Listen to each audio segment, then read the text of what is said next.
on to another topic, taking equipment. There's a lot of equipment that has to go in, has to be taken along on this trip, but the newest device added to the trip so far is this. And as you can see, it's called the Jimmy's Thunderbox.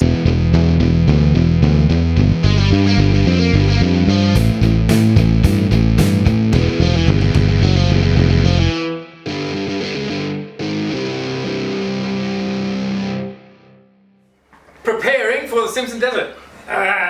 Rob, my partner, my brother, joining the Simpson Desert. So we're in Griniflix studio right now. Got a mouthful of food. Thinking about how we're going to survive. Well, actually, whether our trip is on. So we're leaving on the 15th of May, going across the Simpson Desert right now. We're, the 19th of March. Coronavirus is going crazy, COVID-19. Yeah. International flights have been cancelled all over the world. Qantas cancelled all international flights as of today.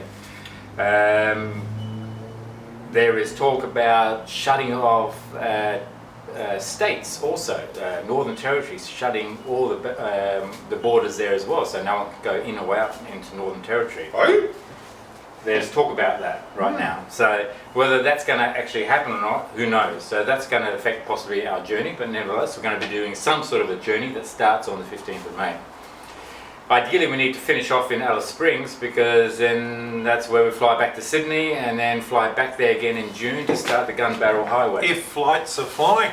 If flights are flying. Qantas have cancelled all their flights internationally. See what happens interstate. So, on to another topic, taking equipment. There's a lot of equipment that has to go in, has to be taken along on this trip, but the newest device added to the trip so far is this. And as you can see, it's called the Jimmy's Thunderbox. A real luxury. It does double up as a clean work area for dining. However, if you don't want to use it as a dining table, it is another function. Well, I've heard, Pete, your food is shit. And it's a dunny. And there you go. We may not mix bottom with mouth, but so, anyway, we'll see. Once you've used it as a dunny, you might not want to use it as a dining table.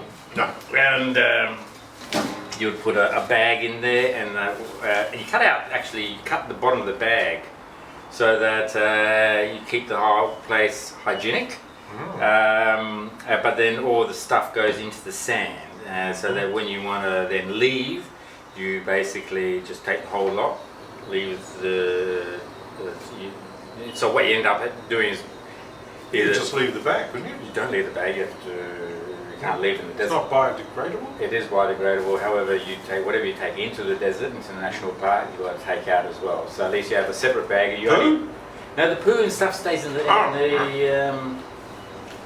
sand. That's the whole point of cutting the base out. Okay, you can leave the poo. So then you just take the plastic bag, put it into another plastic bag, and then that becomes... Otherwise the plastic might kill a turtle or something. A sand turtle, yeah. Yeah. There's not too many tortoises, which is the snake water variety. Choke on the plastic.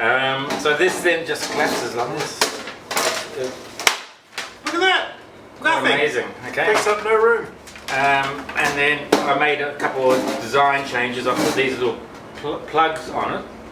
Because normally it just slits into the groove here. So you've got to line up the grooves. But by having the plugs there, it sort of self-aligns. And you improved. You improved really well. And then you just... Is it on? It's on, yeah. And then there's a little thingambob that you slide across there and that holds it in place. So then if you need to move your Thunderbox, you just carry it like that. That's what you call value add. Value add, yes. Whatever it costs, it's worth more now. Yes. Now the original version comes unpainted and without a mural, obviously. More value add? More value add. So the original version is just the manufactured timber type compressed stuff, which is, you really need to varnish or paint in order to be able to clean it properly, otherwise all the moisture goes into the timber and then it's not hygienic. I'm talking about a lot of moisture. So Jimmy Thunderbox, if you're going to make a design change, then paint the top. I'll put a couple of coats of marine varnish on it, which then makes it easy to clean and hygienic. Really important. Alright, well that's the first lesson of how to cross Central Australia and some of the devices you I'm getting require. a little bit nervous about this trip, to be honest, but I think it's going to be good. It's a little daunting for me because I've never been on one of these before. Pete's done it 100 times, so I'm sure I'm in safe hands. Okay. Okay. Rob and I will be joining you again shortly. Yep. But that's it for today. Absolutely. Cheers.